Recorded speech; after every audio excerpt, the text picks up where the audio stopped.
This is episode number 384 of the InnerFight podcast. This is the first show of 2018. We are super close to 400 shows. Andre, we might have to do a special show for 400. I have some good guests in mind. I have some really big ones. Oh, really? Not just me and you? A topic one. Welcome back to the show, folks. As always, a big shout out to our show sponsors, Smith Street Paleo. Make sure to keep reviewing the podcast. If you haven't done that yet and you listen often, you should feel really bad. It's 2018. You don't really have much to waste your time on. Get doing it. We want a review. Get us in iTunes and tell all your friends about us. We'd really appreciate that. Today, we have a special guest, a new coach, Amanda.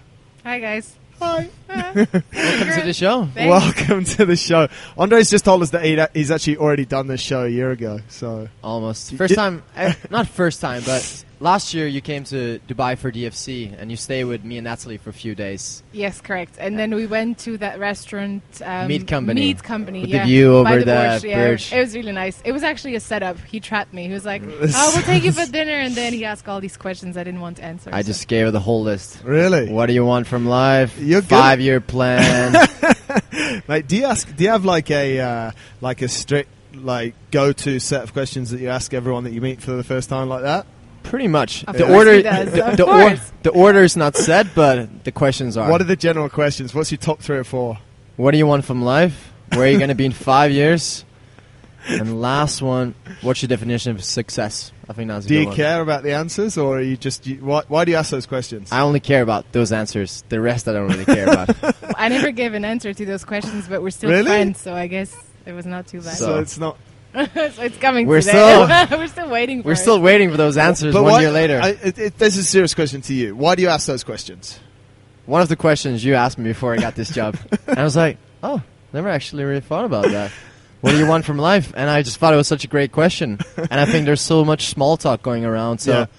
if you just get like those 3 things set on the table, you know where you have the other person. Yeah. And you know True. if that's a person you want to that you spend wanna time with any or not. Yeah, yeah. So what did you think, Amanda, when you sat down at the meat company? This guy, this weird He was Danish getting guy just pissed. I was goes, like, fuck, he's so intense. What is going on here? I just want to enjoy my meat. did he get really close to you as well? What do you want from... No, you asked them quite relaxed, so don't you? Just say how you'd say it. What do you want from life? No, mate. And he looks at you straight in the eyes, and he's like, Amanda, what do you want from life? Really? Is that it? There Hi, we go. nice to meet you, Andre. Sweet. So can we get the answer? We might. So what did you say to him when he said that? I honestly, I probably didn't answer. I She think didn't I answer said any I of was them. not going to answer. Really? Yeah. Did you still pay the dinner? No. Yeah, good man. I left right away. Just going to the bathroom. I'll be back in It's a like, short all while. right, that's a no. That's a no. It's 3 no's. Well, Really? on my list, doesn't count then. I have to leave. Let's rewind a little bit, Amanda. That's when you guys first met. But before that, give us a little bit of background on where you're from, where you grew up, and what life... This is quite deep as well. I asked you this, actually. What life was like for you growing up? Okay, so I come from Switzerland. I was born and raised in a small town very close to the mountains. So growing up was a lot of outdoor activities, anything from biking, biking and cycling is the same. Cycling, I did ice figure skating when I was a kid, growing up. There's going to be a story there. Oh, Yeah. I didn't know that. See? Oh my god! This is You terrible. just learned something new. See? Figure skating. I also did karate, horse riding, a lot of different sports, Yep. skiing in winter, all of that. And then I picked up dancing when I was about 7. And when I turned, I think, 10 or so, that was basically the only sport I was doing. What sort of dancing? Mainly modern jazz, but Wow. also ballet, hip-hop, ballroom, tap dance. We should definitely Oh, do wow. a special part of the video version where you maybe do something. Next week, coach to coach, we should Coach- do dance lessons. Holy shit. No. Dancing as a warm-up. So from what age did you say you mainly did that? I started at 6, but when I turned about 10, I think I was basically only dancing. Really? Yeah. Why? I don't know. I was a very active kid. I think my parents just wanted me to do a lot of things to be out of the house. And at some points, they were like, "Okay, now we're tired of driving you around all the time. You need to pick one." Right. So I picked this one, and I just stick with it until I was 22 when I stopped. 21, Wow. 22. Yeah. Why did you stop? I moved away from my dance group, so I moved into a new town because I started going to university. And Right. part of the dancing, it's a very community-based sport, actually. Yeah. We had a good group. We were dancing the whole time together. We spent our weekends going to shows, competing together, traveling together. And when that started to fall apart, I realized, actually, it's a big component of why I enjoyed the dancing. Yeah. So it just didn't make sense for me anymore. Yeah. Big community sport. Sounds Sounds familiar. It's familiar, yeah. Except the dancing. You said something there like your parents said, okay, you have to pick one sport now. Talk to us about the role your parents played in your life early and pushing you, or how did they get you into doing things like dancing? I think I was the very active kid. My brother was not. He was into computer games. He was a bit more introvert. I was very extrovert. I liked being outdoors, doing things. And I was, I think, just really too active for my parents to be able to handle me, especially for my mom. So you're quite annoying. Like, get out of the house, do something. Yeah. So yeah, they were happy with me wanting to try all sports and doing different things. So they were like, okay, if you want to give it a go, give it a try, but you're going to stick with it for at least a year because we paid for it now, so you better go and attend. And if at the end of the year I was like, okay, this actually, I don't like this one, then I was allowed to move on to something else. Did you feel pressure? No, not really. Not at all? No, not really. Oh, that's good. Yeah. No, I was just trying to figure out, because the way that you said it, like your parents said, okay, now you're going to choose one sport, and that was going to be it, and you chose dancing. Like that's super cool. I just wonder, like at the moment in our society, kids have a load of different sports, and I think a lot of kids, especially within our community, are quite lucky that they can do a number of different sports. And I just wonder if kids are pushed or not pushed enough on one sport or not. I don't know. I think like if the parents are like very competitive athletes, like such as, I'm not generalizing, but for example in China with weightlifting, or like some of the countries where specific sports are really big, they really try to push the kids into sports from an early age on, and there's a lot of like family pride and also economy behind it. Yeah. But I don't assume that dancing was like your parents was like, Amanda's gonna be the family hope. She's going to make it to the top, and she's going to pay our pensions. It was quite the contrary, actually, because when I turned 16, I got a scholarship to go to the U.S. To attend a university and major in dance. You didn't know that either? Mate, she doesn't tell me anything. This is terrible. We live together, by the way. Yeah. You need to step up. Closed book. You need to step up your questioning. I'm going to bring the microphones home. We've been on 7 minutes 26 seconds, and I've already got 3 stats that you haven't got. Anyway, sorry. So you got offered a scholarship to the US? Yeah, to attend university and major in dance, but my parents were not too keen. Hang on, you can major in dance. You major in arts. Really? Yeah. Wow. And did you go? No. Why? My parents didn't want to. Really? Yeah. They didn't have to go. Yeah. No, but they didn't want to pay for it, so that's a bit different. Because the scholarship only goes like away, but then you also need to figure out living expenses and all of that stuff. So it was. They just didn't see me having a career in that because it's not safe. Yeah. It's not like you don't know what kind of income you're gonna have if you're actually gonna have a job when you go out of there. So they were like, I think it's cool as a hobby, but they would rather me do. Is that what you wanted to be? So you're growing up, so from early teen years, you're dancing. Is that what life was going to be? You were going to be a dancer, was it? Or was there something else?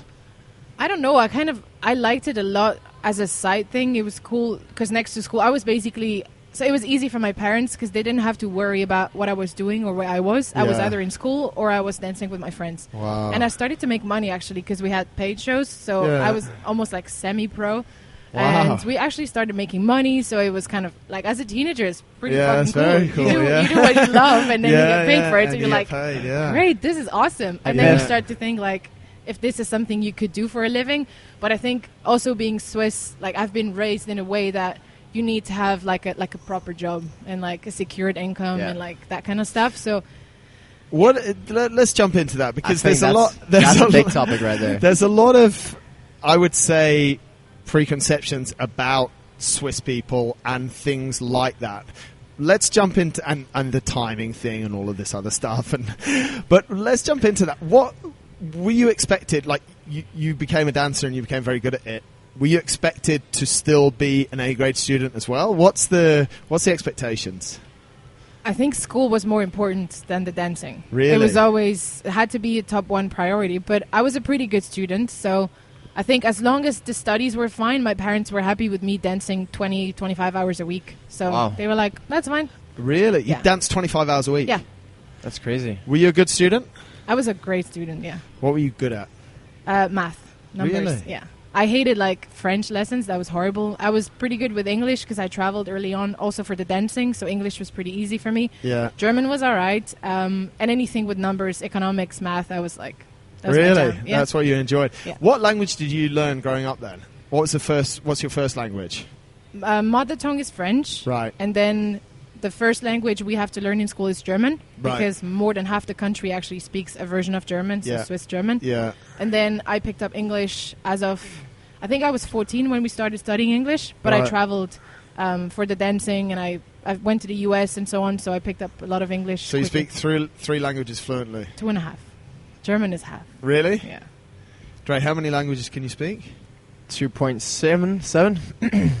French is 0.7. Mate, your French is terrible. It's my English, mate. Oh, the 0.7's your English. That's why I'm here.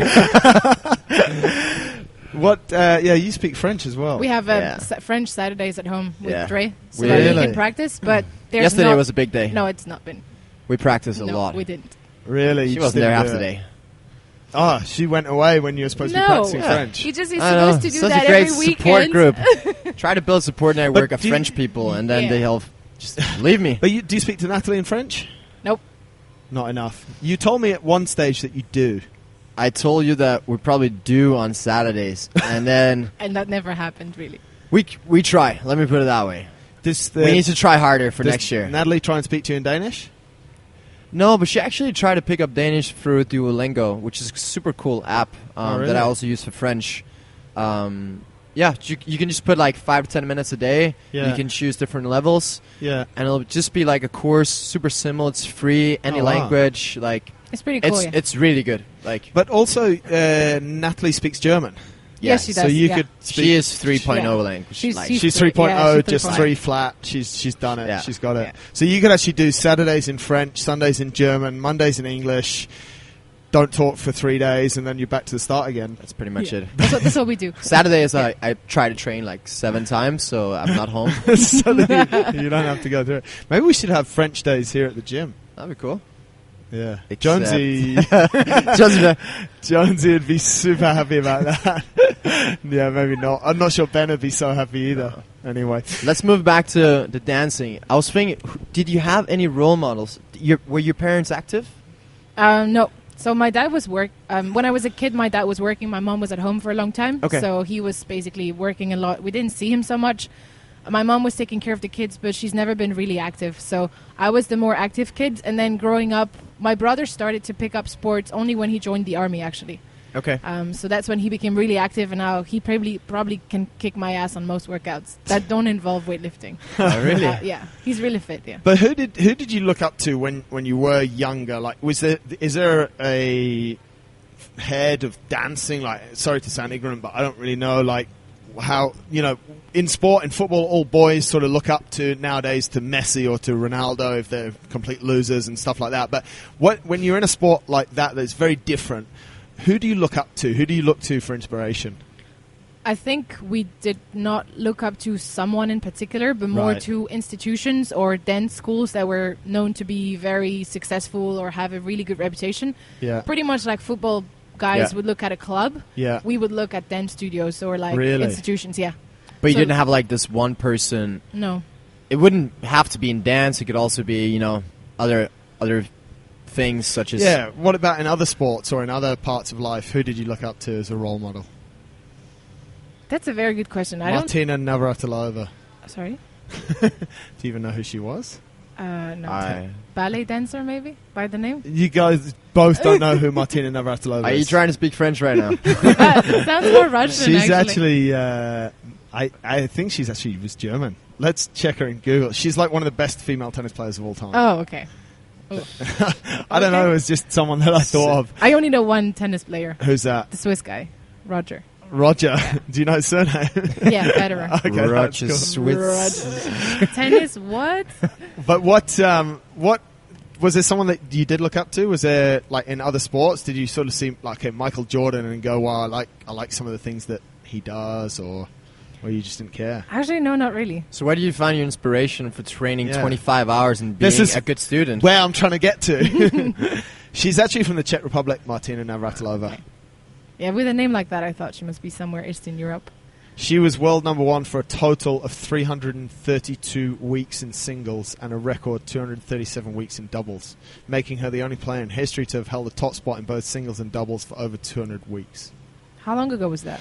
She was born in October 1956. I think Dre and I are just too young. Explain something. She was born in 56, so she's like 60-something. So okay. She turned pro in 75 and retired in 2006. You guys are like all 12 years old, that's why you don't know. Anyway, she could be my grandmother, but that's another story. Back to Dre's question. Sorry, what was the question again?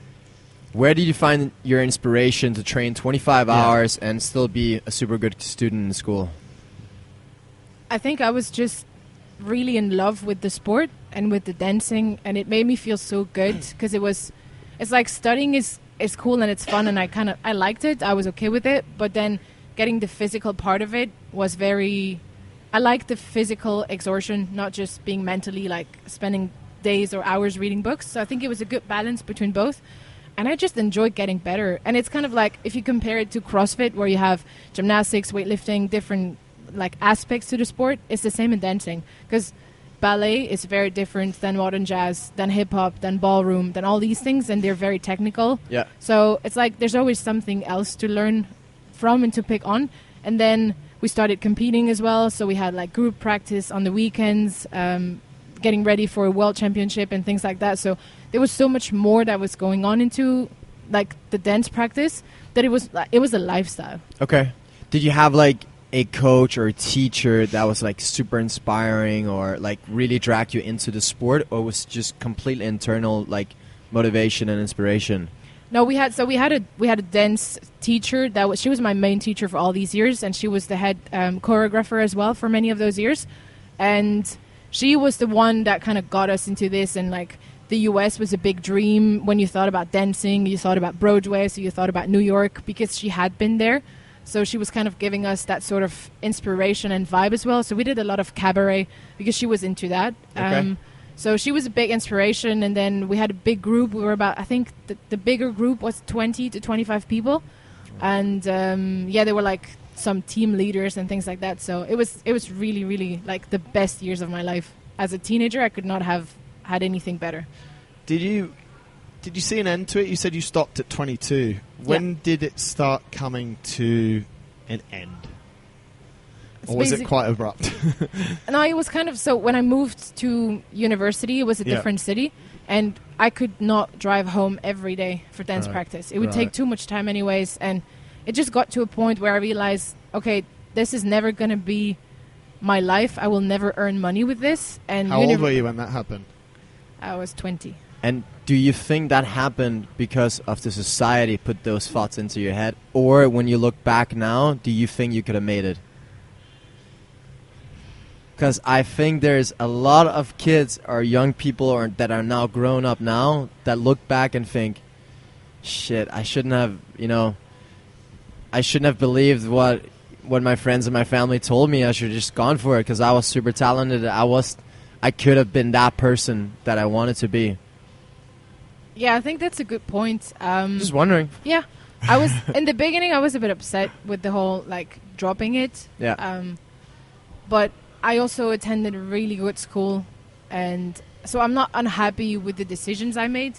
I don't know if I could ever have become successful, like be that one special. I really don't know, and I don't want to think about it now because it doesn't matter really anymore. So I really don't know. But it was the right thing to do. Yeah. And also I think it was the right thing for me and for my family. So. And where did you go to school, and why did you choose that school? So I went to Hospitality and Tourism Management School in Lausanne, in Switzerland, which is one of the best hotel schools in the world. I was going to say, isn't that where everyone goes? Yeah. Like, that's the... Yeah. That's the one. That's the one. That's the one. I've got so much Euro knowledge. Huh? Carry on. So that's where you were at. Yeah. So what was the goal when you went there? When you moved to there, you're like, okay, I've been in dance for 10 years. It's been my life. I love it and stuff. Slight realization starts to kick in that maybe that's not going to provide you a career. So you're moving to a new town. Where's your mind at now? Did you think that the show was going to be anything like this hard? No. Yes! The show notes were all fake. We haven't followed one single point yet.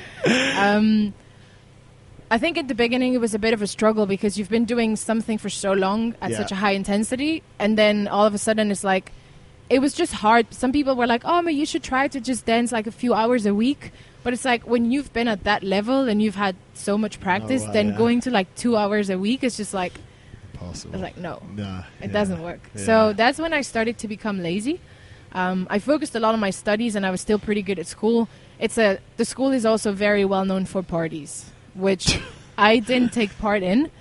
He didn't know that. I know that. Because they're very young to people. Yeah. Or They're young. 18. Universities are generally quite young My places. brother went there. He was like the oldest dude. Yeah. Because we can't start university before we're like 22. Yeah.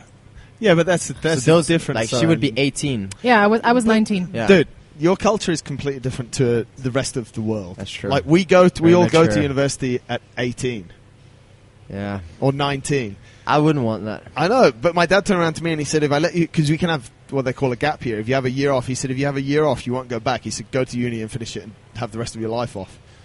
But that's why everyone's so young and parties at universities, basically. It's for party, mate. It's Immature. like a few lectures between a load of good parties. I'll tell you another time. We'll do a show on it. People will be What really do you interested. do at those parties? You ask people about their life goals and where do they see themselves in 10 years. Yeah, they're probably the least asked questions I ever heard.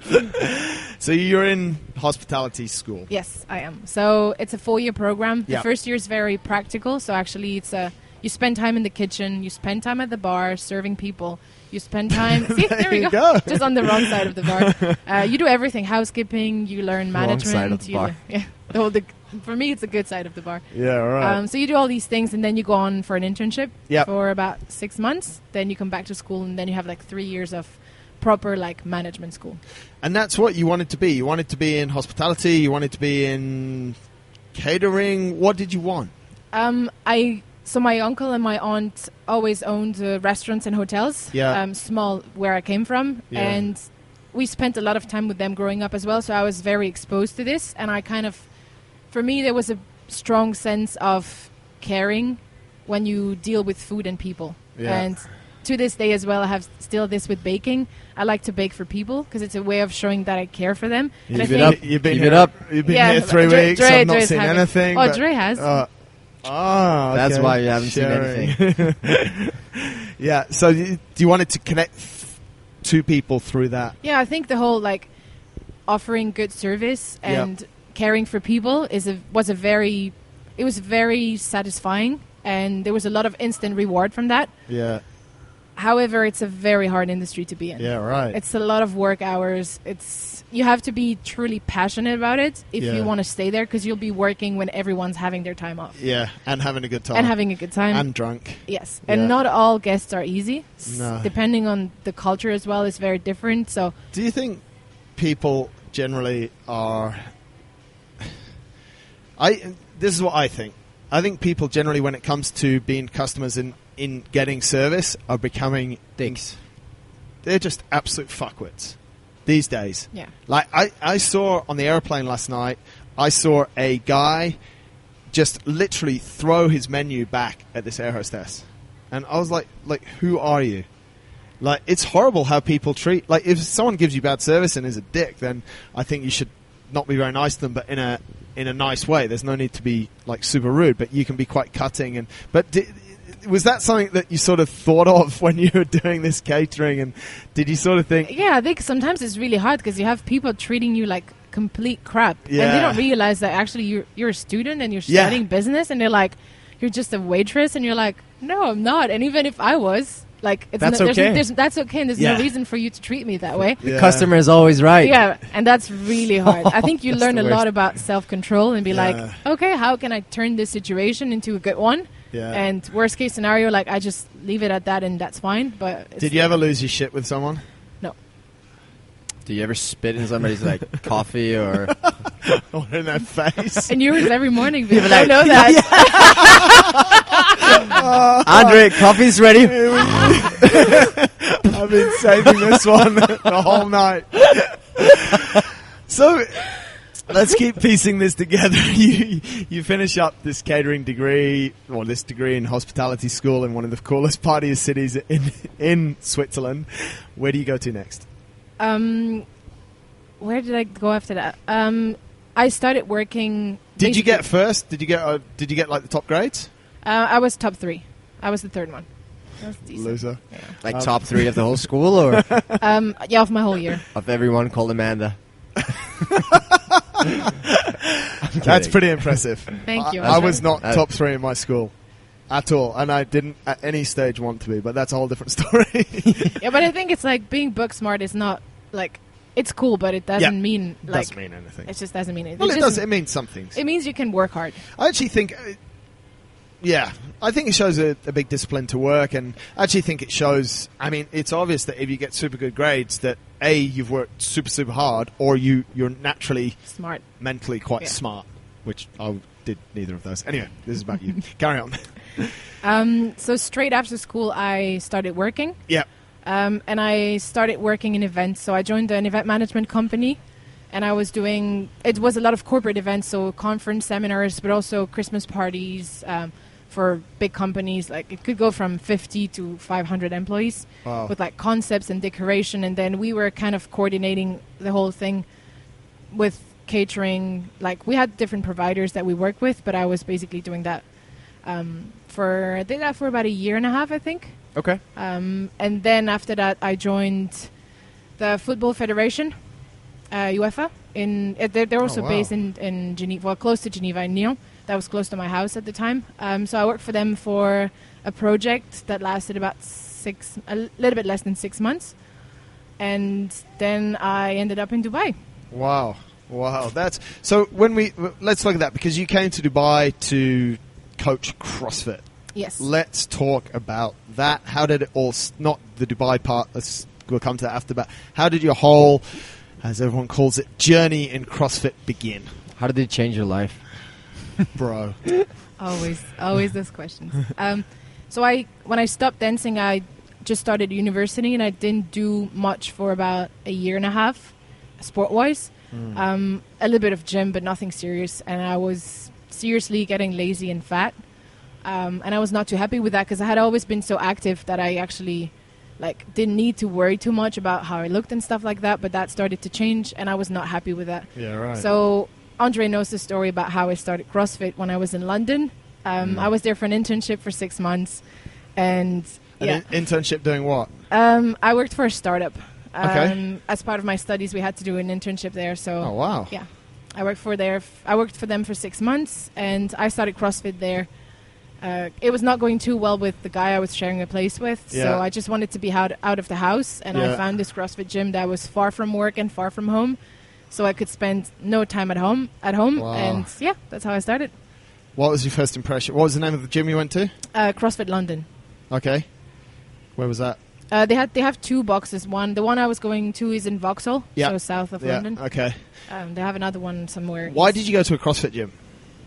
Because I had heard about it before, and it sounded badass, and it was like, I feel like this is going to seriously kick my ass. Yeah. So And what year was that? 2013. Right. So 4 years Yeah. ago, you've heard about this thing called CrossFit, and you go in. What's your first impression? It was so the box itself was under the railroads in one Yeah. of those arches, so Yeah. it looks very shady, and the Yeah. area was also very shady, so it was kind of hard to get to, and there was a lot of party people. Is And that- Swiss girl. yeah, Is that the one? And you go down so you go off the main road, and then you go down this lane, and then you turn left, and it's on the right. no.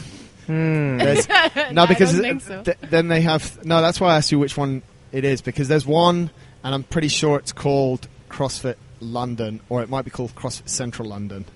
That's a different one. Yeah. That's different, That's because it's different. also under the railway arches. Yes, there's Yeah. a lot of those boxes down there. Yeah, there is now. Anyway, carry on then. And it was just really shady and weird. Yeah. And there were no changing rooms. There was 2 bathrooms, mixed male, female. It doesn't really matter. Yeah. There was 1 shower. See, I can imagine that this was carnage, because I'm going to stereotype completely. Swiss dancer goes into CrossFit shithole. Like, it Yep. must be, you'd have been freaking out, right? Yeah, I was a little bit, but I came there because I wanted something different, Yeah. and I basically got what I was looking for. Really? So the program was a bit different, that you had to do 7 sessions of fundamentals, basically. Yeah. But these were classes, so you had to go to a class where they would teach you to squat for like an hour. Really? Then the next class would be snatch, and you had to advance from level 1 to 7, and then you Right. graduated and went into classes. Wow. So you did the 7 classes like 7 hours back to back.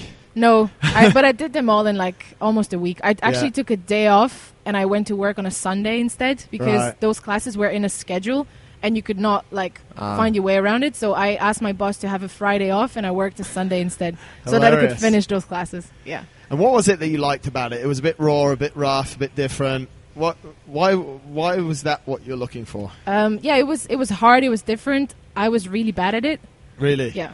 I was very flexible. Like, we had that conversation with Andre once, how as a dancer I'm very mobile. Yeah. But I didn't have a lot of control. Like, Right. you can move in different directions, but it doesn't mean you're stable in those positions. Like yogis. So, yeah. We're basically talking about how we're talking about sports backgrounds for different sports, Yeah. for CrossFit especially, and we spoke about how dancers, what are the benefits and what are the things they would lack in CrossFit when they start. Right. Like I think one of the things that you would pick up movements pretty Yeah. quickly, So because body awareness was Yeah. was a plus. Like, Yeah. when they tell you, like, get your knees there or hinge You or can do hips it. back, you're like, okay, I know where my body is, so I Yeah. can feel those things. But Yeah. then I wasn't strong at all. I was like not very in a good shape. Yeah. So it was actually hard. Yeah. But enjoyable? Yeah, it was a lot of fun. It was also a good way when you're new in a city Yeah. and you don't have friends. Yeah. Well, you go and make friends. Yeah. And it was a lot of people from the UK actually, because London is a big city. There's a big French community, which I tried to avoid as much as I could. I can understand that. Yeah. And then I actually met people from the UK, and it was really cool because then they would do things on the weekend and invite me to come with them, Yeah. and it was like kind of finding Local. friends. Local. Yeah, it was like local. But it was kind of cool, yeah. So I started hanging out with them, and I'm still in touch with like most of them. Wow. Yeah. That's super nice. And when was it that you decided, like, okay, this thing, I like this, I like the physical challenge, I like what it's doing for my social life, this, that, and the other. When did you start to think, actually, maybe I could make a living from this? So when I 2 came weeks ago. just before you gave me a job. So when I came back to Switzerland, I found a gym that was quite far from where I was studying, Yeah. but it was on my way home, so it was not too bad. Right. So I started going there more and more, and then it kind of started to remind me of, because I used to teach dance classes as well, because I was Yeah. dancing a lot, but I was also teaching. And it was like, actually teaching CrossFit is not that different than teaching a dance class, because you Right. teach people how to move, Yeah. you teach them choreography or something, and Yeah. you teach them a workout. So Yeah. there was a lot of similarities, and right. the way to cue people was very much similar as well. Yeah. So I started to pick up on that, and then I coached as a side project next to work Yeah. in the beginning, and then where? CrossFit Riviera, Switzerland. Okay. Yeah, that's where I was training basically. All right. And then the whole Swiss Alpine battle came, and then I was getting Yeah. more and more Whoa, involved. whoa, whoa. Do we- And Then I ran stopped. massive competition, no big deal, and then Yeah. Talk to us about that, because for those folks that don't know, you're one of, if I explain this right, you're one of the founder organizers of Europe's, I'm going to say it, She is. premier CrossFit competition. she is the Founder, but there was a few of you. Yeah, That, there was 4 of us in the beginning. The first See, year. do you know anything? Marcus, she Marcus came to knows. me like, I knew that there was 4. I'm the founder, buddy. One of them. I She made was honest with me. I'm So the founder. talk to when was that founded? Because that's something that's actually really huge. What you've been part of creating there as well. When was the Swiss Alpine battle? Because you started CrossFit in London in 2013, Yep. and so it's quite quick, this whole progression, right? Yeah, so Swiss Alpine, the first year was 2015, Right. September. Right. So we started planning it, I think, probably around December, Jan, the year before. Yeah. And basically, so it was 3 guys from our gym. It was the head coach, and it was 2 other members that were like, oh, we want to do like a team competition, and it will be in Villars in the mountain. It's a great like scenery. It's going to Yeah. be team only. You're pretty good with English, and you're good at talking to people and responding to emails. Would you like to be part of the team? And that's it. And I was like, yeah, sure, why not? Really? And then it started growing, and then I reached out to sponsors, and then it grew and grew. And the first year we had pretty good athletes already coming and competing. Yeah. Like who? Matt Fraser. Oh, Matt Fraser. Yeah, so like he came with Brooke Ents. There was Sarah was there, Sigmund's daughter as well.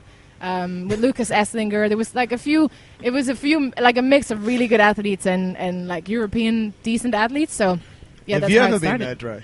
I haven't qualified, man. I've tried the last 3 years. That's a lie. Really? No. Do you think maybe you could get a little bit of a backdoor entry this year? Boz was here the first year. Yeah, Boz was, yeah. And you weren't. I'm expecting to get some VIP Are you tickets. expecting this one? Like a wild card. Yeah, that's what I mean. Scale division. Who's this guy? Oh, from the desert. Random dude. So let's keep on putting it together. You're involved in organising this, and you want to be, but you went back to Switzerland to work though, because you were doing your internship in London when you sort of found CrossFit. Yeah, and then I had to go back to finish my university Right. anyway. So I went back to Switzerland Yeah. and I started working. And also because I was working in events, the guys were like, she probably knows a little bit what she's doing. Yeah, So they asked me to join them to organize the event. And that's when it kind of started. but you were still studying. I think I was Almost, already huh? working at that point. So you're working another job outside of CrossFit or inside of CrossFit? Outside of CrossFit, yeah. The events. Yeah, the event Yeah. job. Yeah, because Right. I graduated in June 2014. Right. And then Swiss Alpine was 2015 September. 2015. So like around December, I was 6 months into my job that when they decided to do this, and I kind of did that on top of At coaching. what And point did you think, I want to be a CrossFit coach, or I want to be in that environment 24/7? That's what I want to do. I don't remember having like a moment or like this is what I want to do. I think Yeah. it kind of like evolved Yeah. over time. And the more I was involved in the community, the happier I was. Right. And that was not necessarily the case before. And I Right. realized if this is making me so happy, then this is something that I want to have in my life, and I Yeah. want it to stick around. So What was it that made you happy about it? I think the fact that I always liked the people interactions. That's why also in the hospitality industry, you're kind of like, it's a service industry. And for Yeah. me, CrossFit is kind of the same. When you're coaching, you're actually providing a service. Absolutely. So there's way more that goes into it than just the service itself or just the coaching itself. It's how you treat people, how you care for them, how you listen to them. And for me, having that kind of interaction with the people was something I always wanted to have. Yeah. And then seeing what kind of impact or difference it can make in someone's life Yeah. to be happy and healthy and like have a support group, because people in the gym meet each other and then they start doing things together outside of the gym. Yeah. And that's a big thing for me. It's like you actually found people that have the same lifestyle. So Yeah. it's easy if you tell them you want to go to bed at 9, because in the next morning you're going to wake up at 5 and go for a 10K run. Yeah. Whereas if you're with people that tell you, oh, but come, have a drink, stay out, or if you go home and they're like, oh, you're like such a bummer, you're like, this is not the kind of people you want Yeah. in your life. You reach really. a stage where it's like, these people, they don't have a place in your life anymore. Yeah, exactly. And you Yeah. start, like, your circle of friends start to change as well. So you just surround yourself with basically the people that inspire you or challenge you in a way. Yeah. And I think that's kind of what happened for me. It's been quite quick, though, what's happened, and I think it seems from what you've said that your skill set sort of played in quite easily into, like, there was a competition to organise, and I mean, that's obviously part of your role with us, and everything's kind of happened very, I don't know, I feel it's happened fast for you because you've worked hard and stuff. So fast forward 2 years or 3 years, if it keeps going at this rate, what will be the state of your motivation and also sort of what you want to, where do you see yourself? She's had time to prepare this question. I know she knows that She's this had question, longer than a year. So. You've asked this question multiple times. Andre asked this too many times. Do you think, mate? And it's fine to say you don't even think about that. Do you think about that? Do you ever sort of sit and go, "Holy shit!" In 2013, I was just doing an internship. I just wanted to get away from what I can hear, a load of shit in my life. Like, I didn't want to be in the house, and I didn't want to be with these French people from my school. So I just went to this dark place in London that had one shower, shared changing rooms. Like, when you put it together like that, it's sort of, you know what I mean? Yeah. And suddenly, sort of, we're literally, and then you finish uni and 2015 comes and you launch Swiss Alpine, which within 2 years is the biggest European CrossFit competition. or on the third year, which Yeah. is 2 years later, like do you not sometimes think, wow, that's been a pretty good ride? It's been a great ride, and that's why I'm really happy with where I am right now. But I must admit, like, I don't have a very clearly defined 5-year plan, and like, this is where I want to be. Obviously, I want the Swiss Alpine to keep growing, and I'd like for this to become even more successful and bigger, and eventually also financially, like, stable, that it can run on its own, because we still have a lot of sponsoring, and like, it's not always easy with the money side when you run for events sure. like that. And I think on a personal side, there's so much more for me to learn with how to deal with people. I think the people side of things is, like Andre knows, I'm not always very open and easy to talk to. So You're Swiss. I'm Swiss. Yeah, very It comes close. with the Very territory. close. Yeah. I'm so- English and we're rude. It's just the way it is. Yeah, I think to some extent it is. But you know, it's like when you meet those people, then you also kind of evolve as a person. Yeah, for sure. And there's a lot more for me to kind of bring, like, my level or my game needs to really go up in that area. Yeah. So yeah, there's a lot of things I have to work on. Andre, you've got a question there. 2018 goals? Let's hear it. What are your plans for 2018? Other than a lot of baking, French Saturdays that you're going to attend, That not will run attend. away from. Yes. Third? Third. Definitely running Swiss Alpine again. I think there's added challenge now that I'm in Dubai. Yeah. Because it's not easy to have a team back home that has to like stay motivated and on track when you're not there to kind of like give the input and the support that they need. So that's a big challenge. I know I trust the team, so that's good. I'm not too worried about them. Another goal would be to have, like, my back has been in pain for over a year now. Yeah. I'd love for 2018 to be the year that I'm pain-free again. That'd be pretty awesome, because it's so frustrating not being able to train when you spend 12 hours a day in a gym and you see people doing cool shit and you're like, oh, this sucks. So it's not entirely dependent on me, and I know that, so I just have to focus on what I can do around it, and doing different activities as well to just be happy with my current state. And I'd like to go back to studying, actually. I probably want to take the GMAT this year. That's a test that you attend when you want to do a master's or an MBA further down the road. I miss studying, really. GMAT? So, yeah, GMAT. Okay. It's just a standard test. It's like those English tests to assess your level. Then that's more of a strategic thinking business test that you do, and then it allows you to enter a certain university. I think I'd like to study management further down the road. So yeah, maybe after I'm 30, I could do an MBA or something at the same time as working. And if I do this test now, it's valid for 5 years, so might as well just get after it. Is that in the Swiss system? No, it's actually an international thing. Is it? Yeah. I won't be doing one. I actually thought They that. should have like CrossFit tests. I actually Fran, What sub they 2 do? Fran, or if you can do Fran under 3 minutes, You're you can good. basically just do what the fuck you want. Like, Well, they have that for CrossFit, level 2, level 3, level 4, all of that stuff. So yeah, that's that's also just to make money. They don't teach you anything good there. So we have That's what I heard. fitness. You want to improve. Yeah. You want to get pain free so you can improve in your fitness. Yeah. Career wise, you're planning to do tests so that Yeah. you essentially at some point can do the masters. Yeah. Personally,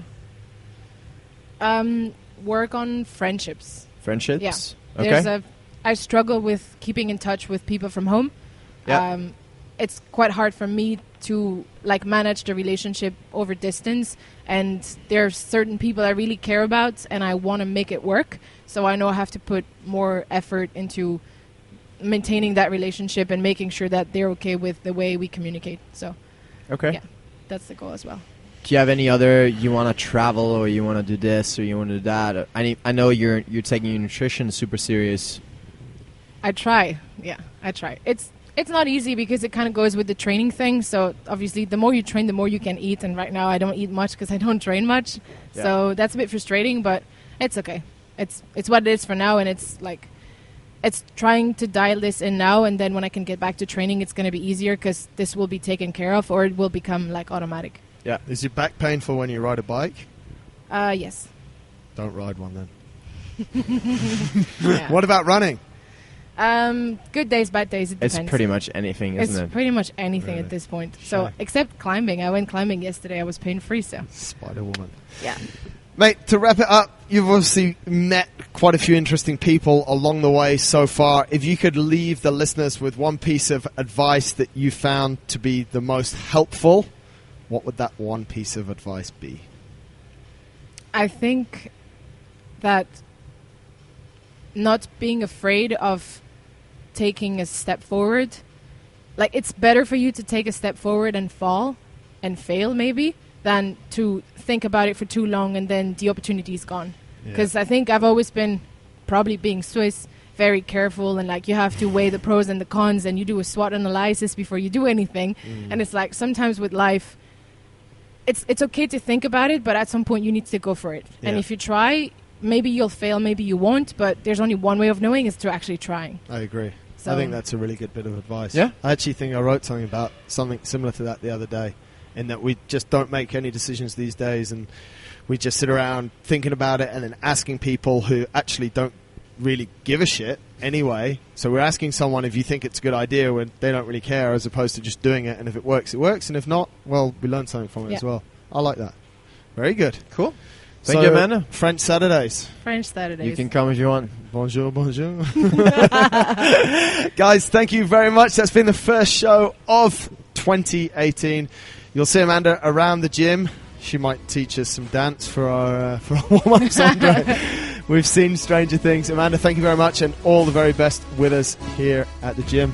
Thank you, guys. Andre, you've got a lot of guests lined up for us. Some super big names you've reached out to. So let's see how that goes for the shows in the year. As always, folks, if you want any topics discussed, if you have any questions, please mail us winning@innerfight.com, and we really do appreciate you tuning in to the show. Until next time, take care.